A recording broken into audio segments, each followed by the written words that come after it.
Subscribe now and press the bell icon. Never miss an update. Hello everyone, this is Abhishek Priyadarshi and welcome back to our channel Padhai at home.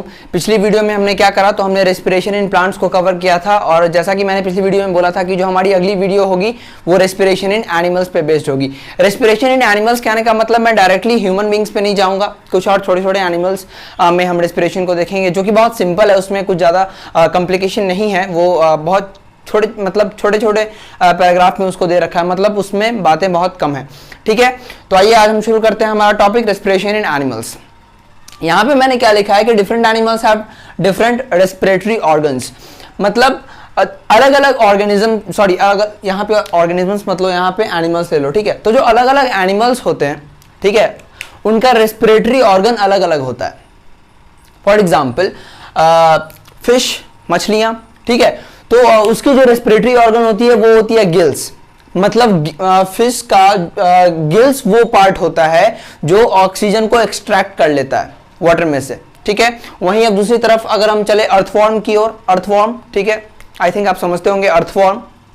ठीक है, तो earthworm के case में क्या होता है, जो उसकी स्किन होती है, अर्थवॉर्म की जो स्किन होती है वो एटमॉस्फेयर से ऑक्सीजन को एक्सट्रैक्ट कर लेती है। ठीक है, तो रेस्पिरेटरी ऑर्गन कहने का मतलब मेरा यही था कि रेस्पिरेटरी ऑर्गन मतलब वो ऑर्गन, ठीक है, जो एयर से या वाटर से, मतलब जिस भी सराउंडिंग में है वो वहां से वो ऑक्सीजन को एक्सट्रैक्ट कर लेता है, तो रेस्पिरेटरी ऑर्गन वो होता है। तो आई थिंक आपकी ये पॉइंट क्लियर हो गई होगी कि different animals have different respiratory organs. मैंने यहाँ पे उसी चीज को मेंशन कर दिया कि respiratory organs of different animals, मतलब कुछ एनिमल्स का हम चर्चा करेंगे, कुछ एनिमल्स को देखेंगे, मतलब जिनके अलग अलग रेस्पिरेटरी ऑर्गन्स होते हैं। तो पहला जो मैंने एग्जांपल लिया, हालांकि मैंने इस चीज को बोला भी था थोड़ा देर पहले, अभी जस्ट 1-2 मिनट पहले, बट फिर से मैंने यहाँ पे इसको एक जगह पे लिख दिया है ताकि आपको इस चीज को नोट डाउन करने में आसानी हो। ठीक है, तो यहाँ पे मैंने पहला क्या पॉइंट लिखा है कि अर्थवॉर्म स्किन। ठीक है, मतलब अर्थवॉर्म का जो रेस्पिरेटरी ऑर्गन होता है वो क्या होता है, स्किन। ठीक है, मतलब अर्थवॉर्म के केस में जो उसकी स्किन होती है वो एयर, मतलब एयर में से, ठीक है, एयर से, हमारे उसके सराउंडिंग से वो क्या करती है कि ऑक्सीजन लेती है। तो ऑक्सीजन लेने का काम अर्थवॉर्म में करता कौन है, तो उसकी स्किन। आई थिंक आपकी ये पॉइंट क्लियर हो गई होगी। अब जो हमारा दूसरा पॉइंट है वो क्या है, aquatic animals like the fish, इस केस में होता क्या है रेस्पिरेटरी ऑर्गन, तो गिल्स।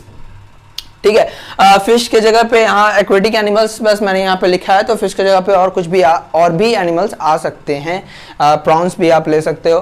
ठीक है, तो इस केस में जो इनके रेस्पिरेटरी ऑर्गन्स होते हैं वो क्या होते हैं, वो होते हैं गिल्स। ठीक है, मतलब इन केस में, इन एनिमल्स के केस में गिल्स का काम क्या होता है, तो ऑक्सीजन को एक्सट्रैक्ट करना वाटर से।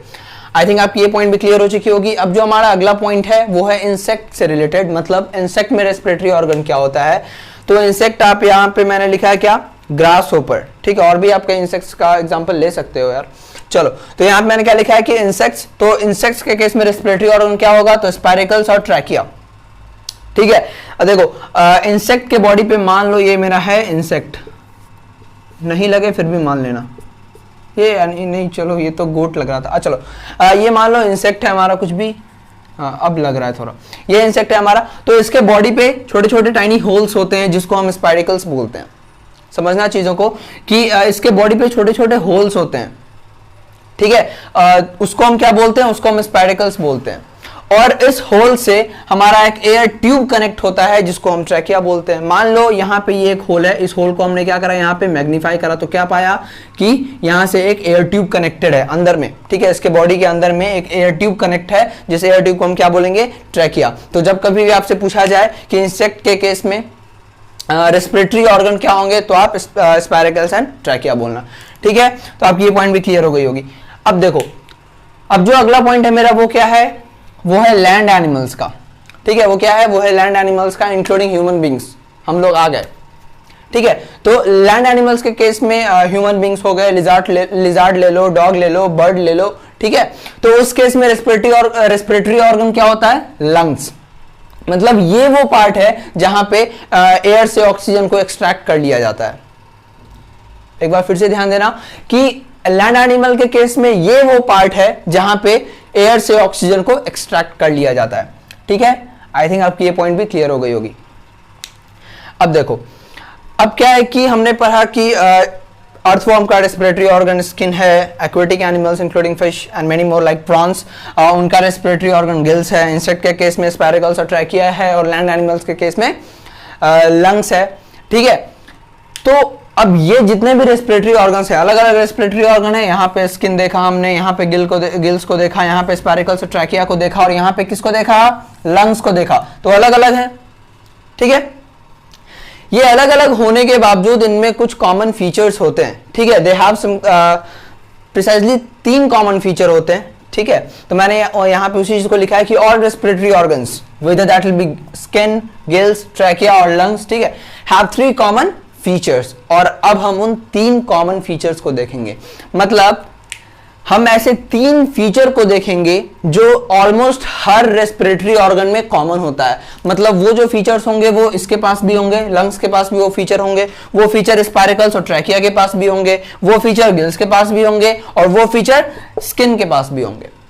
ठीक है, अब देखो पहला जो मैंने पॉइंट लिखा है वो क्या लिखा है कि large surface area to get enough oxygen. ये जितने भी हमारे रेस्पिरेटरी ऑर्गन्स होते हैं, ठीक है, ये जितने भी हमारे रेस्पिरेटरी ऑर्गन्स होते हैं, इनका सरफेस एरिया बड़ा होता है so that they can get the enough oxygen. ठीक है, उनका जो सरफेस एरिया होता है वो बड़ा होता है so that they can get enough oxygen. अब ये पॉइंट क्लियर हो गई होगी।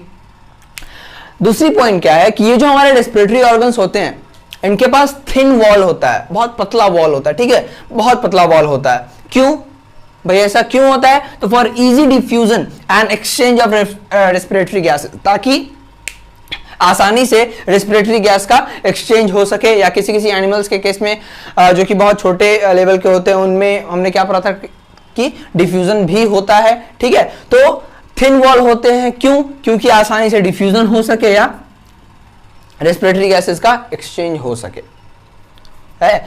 ठीक है, तो चलो ये पॉइंट क्लियर हो गया। अब देखो, अब जो हमारी अगली पॉइंट है वो क्या है, respiratory organs have rich blood supply for transporting respiratory gases. Respiratory organs जो हमारे होंगे, ठीक है, रेस्पिरेटरी ऑर्गन्स दिख रहा है, रेस्पिरेटरी ऑर्गन्स दिख रहा है, ठीक है, तो इनके पास क्या होता है कि रिच ब्लड सप्लाई होता है। ठीक है, इनके पास क्या होता है, रिच ब्लड सप्लाई होता है, ताकि जो हमारे रेस्पिरेटरी गैसेज हैं, ठीक है, उनका ट्रांसपोर्ट आसानी से हो सके। मान लो, चलो हम लंग्स का एग्जांपल ले रहे हैं। यहाँ पे एयर आया और यहाँ पे ऑक्सीजन एक्सट्रैक्ट हो गया। उस ऑक्सीजन को जल्दी से जल्दी ब्लड क्या करेगा, वो ले जाएगा सेल के पास, वहाँ पे रेस्पिरेशन होगा, फिर CO2 प्रोड्यूस होगा। ठीक है, फिर उस CO2 को ब्लड लेगा और फिर वापस कहाँ ले आएगा, लंग्स के पास, फिर वहाँ से वो मतलब हमारे नॉस्ट्रिल के थ्रू वो एटमॉस्फेयर में रिलीज कर दिया जाएगा। ठीक है, तो ये पॉइंट भी आपकी क्लियर हो गई होगी। और मैंने यहाँ पे बस एक चीज लिखा है, इसको ध्यान देना कि एक्सेप्ट ट्रैकिया।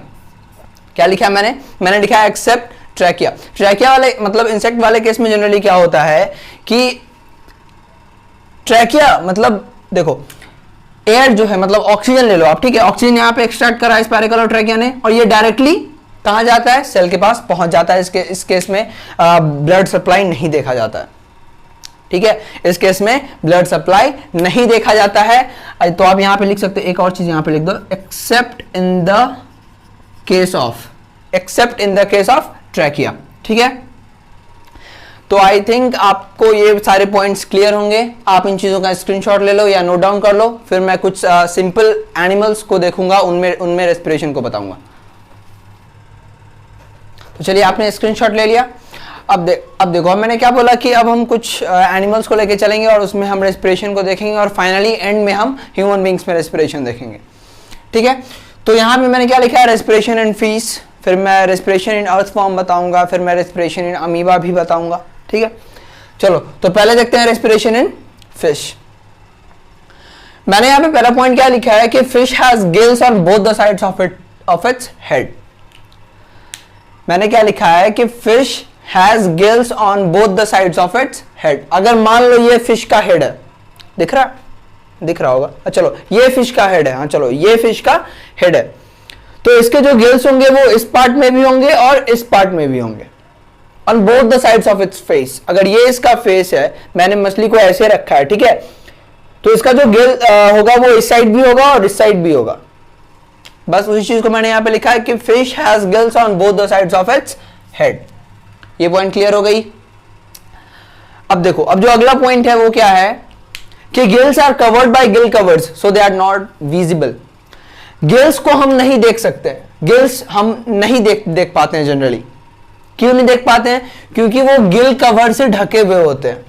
ठीक है, यहां देखो, ये गिल है हमारा, ठीक है, और इसके ऊपर यहां पे आप बोलोगे सर यहां तो दिख ही रहा है, मैंने यहां पे ट्रांसपेरेंट ही दिखाया, बस मान लो कि ये एक कवर है। ठीक है, ये एक कवर है जो कि इस तरीके से ढके हुए रहता है गिल को। यहां पे मैंने इस चीज को ट्रांसपेरेंट वे में दिखाया ताकि आपको समझ में आ जाए। तो यहां पे जो गिल होता है हमारा, वो गिल कवर से कुछ इस तरीके से ढका हुआ होता है, तो हम नहीं देख पाते हैं गिल्स को। बस उस चीज को मैंने यहां पे लिखा कि gills are covered by gill covers so they are not visible. अब ये जो हमारे गिल्स होते हैं, ठीक है, वो ब्रीदिंग करने के लिए क्या करते हैं, तो वो ऑक्सीजन का यूज करते हैं, ठीक है, जो कि वाटर में डिसॉल्व होता है। वाटर में डिसॉल्व ऑक्सीजन का वो यूज करते हैं ब्रीदिंग के लिए। ठीक है, और हम ह्यूमन बींग्स क्या करते हैं, तो हम ऑक्सीजन का यूज करते हैं। कहां के ऑक्सीजन का? तो एटमॉस्फेयर के ऑक्सीजन का। जो एयर में ऑक्सीजन प्रेजेंट होता है, हम उस ऑक्सीजन को यूज करते हैं ब्रीदिंग के लिए। बट यहां पे कुछ और केस है कि for breathing fish uses the oxygen dissolved in water. जो ऑक्सीजन वाटर में डिसॉल्व्ड होता है, घुला हुआ होता है, मिला हुआ होता है, उस ऑक्सीजन को फिश यूज करते हैं ब्रीदिंग के लिए। ये पॉइंट भी क्लियर है? अब देखो, यहां पे मैंने क्या लिखा है कि fish breathes by taking in water through mouth and sending it over gills. Fish breathe करता कैसे है? ठीक है, तो वो क्या करता है कि वो अपना मुंह खोलेगा, ठीक है, और अब वाटर के वो सराउंडिंग में है, यहां दिख रहा है ये वाटर है, ठीक है, ये जो डॉट डॉट डॉट मैंने लिखा है ये क्या वाटर मान लो, ठीक है। तो उसने मुंह खोला और कुछ अमाउंट ऑफ वाटर अपने अंदर ले लिया, और और जो वाटर, जितना अमाउंट ऑफ वाटर वो लिया, उसने क्या किया कि उसने उस वाटर को गिल्स के पास भेज दिया। तो इस तरीके से वो ब्रीदिंग करता है। कैसे ब्रीदिंग करता है, एक बार फिर से मैं इस पॉइंट को पढ़ दूं कि fish breathes by taking in water. कैसे करेगा? तो पानी लेगा थ्रू माउथ, मुंह के थ्रू पानी लेगा, ठीक है, and sending it over gills, और फिर उस लिए हुए पानी को वो गिल्स पे भेज देगा। ठीक है, अब देखो, वाटर उसने ले लिया मुंह के थ्रू, उसको गिल्स पे भेज दिया। अब क्या मैंने यहां पे लिखा है कि when water passes over gills, gills extract the dissolved oxygen and water goes out through the gills slits. क्या होता है कि जब वाटर गिल्स पे आता है, इसने भेजा था, मुंह से वाटर लिया था और फिर गिल्स पे भेज दिया था, तो जब वाटर गिल्स के सरफेस पे आता है तो गिल्स करता क्या है कि डिसॉल्व्ड ऑक्सीजन को उससे वो एक्सट्रैक्ट कर लेता है और वो फिर वाटर को बाहर निकाल देता है। ठीक है, करता क्या है कि डिसॉल्व्ड ऑक्सीजन को वो उस वाटर में से एक्सट्रैक्ट कर लेता है, और बचे हुए मतलब और जो वाटर बच जाते हैं उसको वो क्या करता है, उसको वो गिल स्लिट्स के थ्रू निकाल देता है, बाहर कर देता है। ठीक है, चलो अब क्या हुआ, यहां पे देखो ऑक्सीजन फिश ने ले लिया, ठीक है। अब ये ऑक्सीजन जो है वो ब्लड के थ्रू कहां जाएगा, ये चला जाता है हमारे नहीं, फिश के सेल्स के पास, ठीक है। वहां पे रेस्पिरेशन होगा, मतलब फूड बर्न होगा, फिर होगा क्या, CO2 प्रोड्यूस होगा, फिर ब्लड CO2 को कहां पे लाएगा, यहीं गिल्स के पास, और फिर गिल्स उसको निकाल देगा। ठीक है, चलो ये पॉइंट क्लियर है। अब एक फैक्ट है कि जो रेट ऑफ ब्रीदिंग होता है एक्वेटिक एनिमल का, वो बहुत ज्यादा होता है, much faster than in terrestrial animals as compare to terrestrial animals. मतलब फिश का जो रेट होता है ब्रीदिंग करने का, ठीक है, वो बहुत ज्यादा होता है as compare to terrestrial animals. आप गौर करोगे, अब अगर आपके पास एक्वेरियम होगा घर में, तो आप गौर करोगे इस चीज को कि आप देखोगे कि जो मछलियां होती हैं वो जल्दी जल्दी मुंह खोलेगी और बंद करेगी, खोलेगी और बंद करेगी। क्यों? तो मतलब मुंह खोलने और बंद करने के दौरान होता क्या है, तो वो मुंह खोलने के दौरान वाटर लेती है, मतलब एक तरीके से वो ब्रीदिंग का इसका पार्ट था। मैंने लिखा भी है यहाँ पे कि fish breathes by taking in water through mouth and sending it over gills. तो मतलब वो मुंह खोल रही है, बंद कर रही है, जल्दी जल्दी खोल रही है, बंद कर रही है। इसका मतलब क्या, वो जल्दी जल्दी ब्रीदिंग मतलब ब्रेथ कर रही है, ऑक्सीजन को ले रही है। ठीक है, तो ये चीज आप गौर करोगे अगर आपके पास एक्वेरियम हो तो। ठीक है, अब ये ऐसा क्यों करती है, क्योंकि जो वाटर में जो डिसॉल्व ऑक्सीजन होता है, ठीक है, वो उसका मतलब जितना अमाउंट ऑक्सीजन का डिसॉल्व होता है वाटर में, वो कम होता है as compare to the amount of oxygen dissolved in the air. मतलब एयर में जितना ऑक्सीजन डिसॉल्व होगा, जितना एयर में ऑक्सीजन प्रेजेंट होगा, उसके कंपैरिजन में जितना अमाउंट ऑफ ऑक्सीजन डिसॉल्व होगा वाटर में, वो बहुत कम होगा। अब इसको तो, फिश को तो ऑक्सीजन चाहिए, ठीक है, फूड को बर्न करना है, लेकिन उसको एक बार जब ये ब्रीथ करती है तो उसको ऑक्सीजन कम अमाउंट में मिलता है, ठीक है, तो जिसके कारण ये जल्दी जल्दी ब्रीथ करती है। तो इसका रेट होता है ब्रीदिंग का वो बहुत ज्यादा होता है as compare to terrestrial animals, ठीक है। अब एक और बात, एक फैक्ट से आप लोग मतलब उस फैक्ट को आप लोग जानते होंगे। क्या फैक्ट है कि मछली अगर पानी के बाहर आती है तो वो मर जाती है। क्यों ऐसा होता है?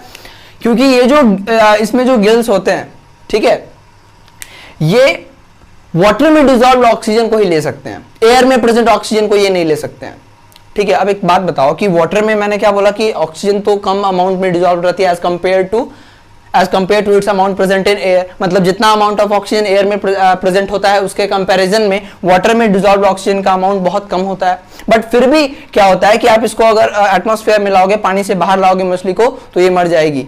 क्यों? क्योंकि जो गिल्स होते हैं, ठीक है, they are only capable of extracting the oxygen from water, मतलब डिजॉल्व वाटर, मतलब ऑक्सीजन जो वाटर में डिजॉल्व होती है बस उसी ऑक्सीजन को ये ले सकते हैं, वो एयर के ऑक्सीजन को नहीं ले सकते हैं, ठीक है। तो आई थिंक आपकी ये सारी पॉइंट क्लियर होगी। आप इन चीजों का स्क्रीनशॉट ले लो या नोट डाउन करो, फिर मैं रेस्पिरेशन इन अर्थ फॉर्म बताता हूं।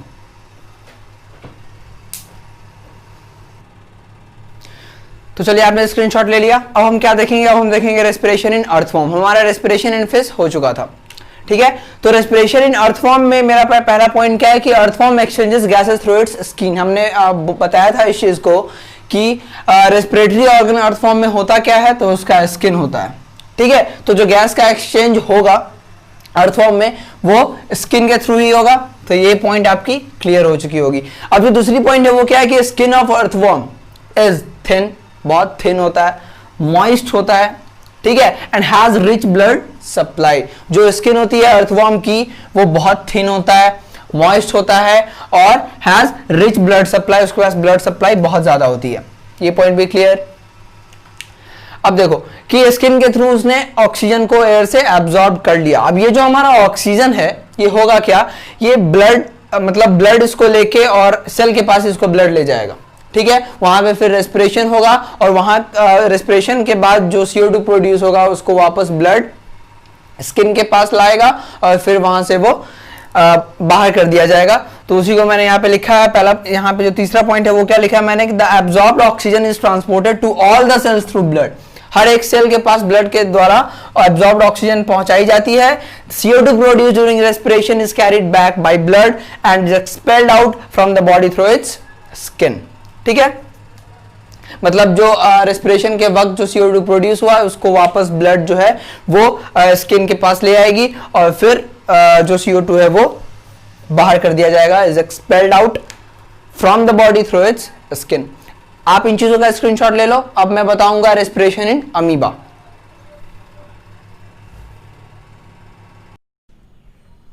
I hope you all have taken the screenshot. तो हमारा रेस्पिरेशन इन अर्थ फॉर्म हो गया। अब क्या है, अब मैंने जैसा बोला कि अब मैं बताऊंगा रेस्पिरेशन इन अमीबा और इसके बाद हम देखेंगे कुछ इंपॉर्टेंट चीज़ों को, हम कुछ इंपॉर्टेंट फैक्ट्स को देखेंगे जिसको समझना बहुत जरूरी है ताकि जब हम रेस्पिरेशन इन ह्यूमन बींग्स को पढ़ें तो वो चीज़ें मतलब पहले से हमारे पास थोड़ा बहुत आइडिया हो, फिर वो चीज़ें आसानी से समझ में आ जाएंगी। तो अब हम शुरू करते हैं रेस्पिरेशन इन अमीबा, ठीक है। तो यहाँ पे जो मैंने पहला पॉइंट लिखा है वो क्या लिखा है कि amoeba depends on simple diffusion of gases for breathing. Breathe करने के लिए जो अमीबा है वो सिंपल डिफ्यूजन पे डिपेंडेंट होता है। क्या है कि amoeba depends on simple diffusion of gases for breathing, मतलब डिफ्यूजन के प्रोसेस के थ्रू उसका ब्रीदिंग होगा। चीजों को समझ रहे हैं, डिफ्यूजन के प्रोसेस के थ्रू उसका ब्रीदिंग होगा। और डिफ्यूजन को मैंने बार बार बताया है, एक बार फिर दोहरा दूं कि हायर कंसंट्रेशन से लोअर कंसंट्रेशन में जो जब चीजें जाती हैं तो वो डिफ्यूजन का प्रोसेस होता है, ठीक है। तो आई थिंक आपका पहला पॉइंट क्लियर है। मतलब कहने का इस पॉइंट का देखिए मतलब क्या है कि अगर ये हमारा अमीबा है तो मैंने अभी क्या बोला कि इसका जो ब्रीदिंग होगा, ठीक है, वो डिफ्यूजन प्रोसेस पे डिपेंड करता है। तो अब ब्रीदिंग में होता क्या है, हम ऑक्सीजन लेते हैं, CO2 रिलीज करते हैं, ठीक है। तो ये ऑक्सीजन लेगा और CO2 रिलीज करेगा, तो वो ऑक्सीजन लेगा और CO2 रिलीज करने का जो प्रोसेस है वो डिफ्यूजन के थ्रू होगा। वो किसके थ्रू होगा, वो डिफ्यूजन के थ्रू होगा, ठीक है। चलो, तो लग रहा है कि पहला पॉइंट क्लियर हो चुका है आप लोगों का। और एक और बात, अगर मैं खुद कोशिश करूंगा कि 2 बार या 3 बार बता दूं चीजों को। अगर फिर भी आपको लगे कि कहीं अटक रहे हो आप, तो आप वीडियो को रिवाइंड करके फिर से देख लो, चीजें समझ में आ जाएंगी, क्योंकि मैं हल्के वर्ड्स का यूज कर रहा हूं, जो सिंपल वर्ड्स होते हैं, ठीक है, बहुत सिंपल जो वर्ड्स हैं उनका मैं यूज कर रहा हूं, ठीक है। तो आई थिंक आपको ये पॉइंट क्लियर है। अब दूसरा पॉइंट मैंने क्या लिखा है कि amoeba lives in water and water has what, water has what. पहले क्वेश्चन है आपसे कि वाटर हैज व्हाट, वाटर में क्या होता है, वाटर में क्या होता है। आप बोलोगे सर मछलियां होती हैं, हाँ वो तो होती हैं वाटर में, और क्या होता है, ठीक है। तो वाटर में ऑक्सीजन डिसॉल्व होता है, बेसिक, ठीक है। वाटर में होता है क्या, डिसॉल्व, तो ऑक्सीजन डिसॉल्व होता है। तो यहां पे मैंने क्या लिखा कि जो अमीबा है वो वाटर में रहता है, lives in water and water has oxygen dissolved in it, ठीक है। तो आई थिंक आपका ये पॉइंट क्लियर होगा। अब क्या है, अब हमने क्या पढ़ा कि अमीबा का जो ब्रीदिंग होगा वो होगा कैसे, वो डिफ्यूजन के प्रोसेस के थ्रू होगा, ठीक है। अमीबा का जो ब्रीदिंग होगा वो होगा कैसे, वो डिफ्यूजन प्रोसेस के थ्रू होगा, मतलब डिफ्यूजन प्रोसेस के थ्रू ऑक्सीजन अंदर जाएगा और फिर डिफ्यूजन प्रोसेस के थ्रू ही कार्बन डाइऑक्साइड बाहर जाएगा, ठीक है। तो अब मैंने यहां पे क्या लिखा है कि द ऑक्सीजन फ्रॉम वाटर, मतलब वाटर में ऑक्सीजन डिसॉल्व्ड है, ये यहां से क्लियर है, ठीक है। अब क्या है कि the oxygen from water diffuses into the body of amoeba through its cell membrane, ठीक है। जो ऑक्सीजन वाटर में हमारा डिसॉल्व्ड है वो डिफ्यूजन के प्रोसेस के थ्रू, या ये कह लीजिए कि कैसे डिफ्यूज करता है अमीबा के बॉडी में, ठीक है। तो सेल मेम्ब्रेन के थ्रू वो आता है, डिफ्यूजन के प्रोसेस के थ्रू ऑक्सीजन जो है वो सेल मेम्ब्रेन के थ्रू आता है। क्या है कि the oxygen from water diffuses into, यहां पे मतलब डिफ्यूजन हो रहा है, diffuses into the body of amoeba, amoeba के बॉडी में किस तरीके से डिफ्यूज होकर आता है, मतलब कहां से, तो थ्रू इट्स सेल मेम्ब्रेन। अब सेल मेम्ब्रेन क्या होता है, आपने 9th क्लास में जब सेल चैप्टर पढ़ा होगा तो इस चीज को बहुत अच्छे से देखा होगा। एक मैं चीज बेसिक बता दूं कि एनिमल सेल जो होते हैं उसका ये आउटर मोस्ट कवरिंग होता है, जो एनिमल सेल होता है उसका cell membrane outermost covering होता है, but this is not so in the case of plant cell. Plant cell के केस में cell membrane outermost covering नहीं होता है, ठीक है, वो सेल वॉल होता है, ठीक है। तो ये अमीबा एक तरह का एनिमल है, बिल्कुल है। तो इस केस में जो इसकी आउटर कवरिंग है इस सेल की, अमीबा सेल है, मतलब एक एनिमल तो है बट यूनिसेलुलर ऑर्गेनिज्म है, ठीक है। तो ये मतलब क्या, खुद ही एक सेल है, तो इसका जो आउटर कवरिंग है, इसका जो आउटर कवरिंग है यही होगा सेल मेम्ब्रेन। देखो यहां पे मैंने लिखा भी है, क्या है ये सेल मेम्ब्रेन है। तो एनिमल सेल का जो आउटर मोस्ट कवरिंग होता है वो सेल मेम्ब्रेन होता है, but in the case of plant cell membrane जो है वो सेकेंड आउटर मोस्ट कवरिंग होता है। प्लांट सेल के केस में आउटर मोस्ट कवरिंग क्या होता है, वो होता है सेल वॉल, ठीक है। तो हम ज्यादा डीप में नहीं जाएंगे उस चीज के, क्योंकि उससे हमको कोई लेना देना नहीं है, वो चीज हमारे सिलेबस में नहीं है। हमको बस इतना जानना है कि सेल मेम्ब्रेन क्या था, तो वो मैंने बता दिया, क्योंकि अगर आपको दिक्कत हो तो आप समझ जाए इस चीजों को, ठीक है। तो इस केस में सेल मेम्ब्रेन हमारा ये है, ठीक है। तो ऑक्सीजन डिफ्यूज कैसे करता है अमीबा के बॉडी में, वो डिफ्यूज कैसे करता है, तो थ्रू इट्स सेल मेम्ब्रेन के थ्रू, है ना। तो चलो ये पॉइंट क्लियर है। अब यहां पे क्या पॉइंट है कि अमीबा, अब मतलब ऑक्सीजन आ गया, ठीक है, डिफ्यूजन प्रोसेस हुआ और सेल मेम्ब्रेन के थ्रू ऑक्सीजन आ गया, है ना। अब क्या है कि amoeba is small organism, amoeba जो है वो स्मॉल ऑर्गेनिज्म होता है, बहुत छोटा होता है, अब मेरी तरह नहीं है। अब उसका मतलब ये कह लो कि वो इतना बड़ा नहीं है, जैसे फॉर एग्जांपल अगर मेरी हाइट 5'8" मतलब 5 फीट 8 इंचेस है, तो ये नहीं कि ये भी 5 फीट 8 इंचेस या फिर 4 फीट या 2 फीट, ऐसा नहीं है, वो माइक्रोस्कोपिक ऑर्गेनिज्म है, ठीक है। तो यहां पे क्या है कि amoeba is small organism, amoeba जो है वो एक स्मॉल ऑर्गेनिज्म है। So oxygen gets spread up quickly into the whole body. तो क्या है कि खुद ब खुद ऑक्सीजन, अमीबा एक सेल है, पहली चीज, अमीबा एक सेल ही है, एक ऑर्गेनिज्म तो है बट सिंगल यूनिसेलुलर है, या ये कह लो यूनिसेलुलर है, सिंगल सेल से बना हुआ है ना। तो ऑक्सीजन जो है वो खुद ब खुद इसके बॉडी में आसानी से फैल जाता है, ठीक है। बस मैंने इस चीज को यहां पे लिखा है, आई थिंक आपकी ये पॉइंट क्लियर है। अब क्या है कि अब ऑक्सीजन अंदर गया और खुद ब खुद वो स्प्रेड हो गया पूरी बॉडी में, आसानी से हो गया, खुद ब खुद हो गया। क्यों? क्योंकि ये बहुत छोटा है, उसको ऑक्सीजन को किसी और तरह की सपोर्ट की जरूरत नहीं है इस खुद को स्प्रेड करने में, वो खुद ब खुद हो जाता है। क्यों? ये जो हमारा अमीबा है इसका साइज बहुत छोटा है। अब ऑक्सीजन पहुंच गया। एक बात अब बताओ कि रेस्पिरेशन होता कहां है? सेल में होता है। मैंने क्या बोला था? रेस्पिरेशन होगा कहां? सेल में होगा, ठीक है, सेल में होगा। अब मैंने यहां पे कुछ देर पहले क्या बताया कि अमीबा है क्या? एक ऑर्गेनिज्म तो है, यूनिसेल्युलर ऑर्गेनिज्म तो है, ये चीज समझ में आती है। बट और क्या मैंने बताया कि ये खुद में सेल है, तो रेस्पिरेशन होगा कहां? यहीं पे होगा कहीं। कहां होगा? यहीं पे कहीं होगा, है ना, क्योंकि ये खुद भी एक सेल है। ठीक है, तो हमारा ऑक्सीजन आ गया, खुद ब खुद स्प्रेड हो गया इसकी बॉडी में, पूरी तरीके से वो ऑक्सीजन फैल गया। फिर यहां पे रेस्पिरेशन भी हो गया। रेस्पिरेशन होने के बाद क्या हुआ, होता क्या है, नहीं होता क्या है वो बता दो। ठीक है, होगा क्या, CO2 प्रोड्यूस होता है, बिल्कुल। तो CO2 हमारा प्रोड्यूस हो गया, अब फिर डिफ्यूजन होगा। जो उस डिफ्यूजन से क्या होगा कि जो CO2 प्रोड्यूस हुआ, तो उस वक्त के डिफ्यूजन के प्रोसेस से जो CO2 प्रोड्यूस हुआ वो फिर डिफ्यूज आउट हो जाएगा, सेल मेम्ब्रेन के थ्रू ही वो बाहर जाएगा।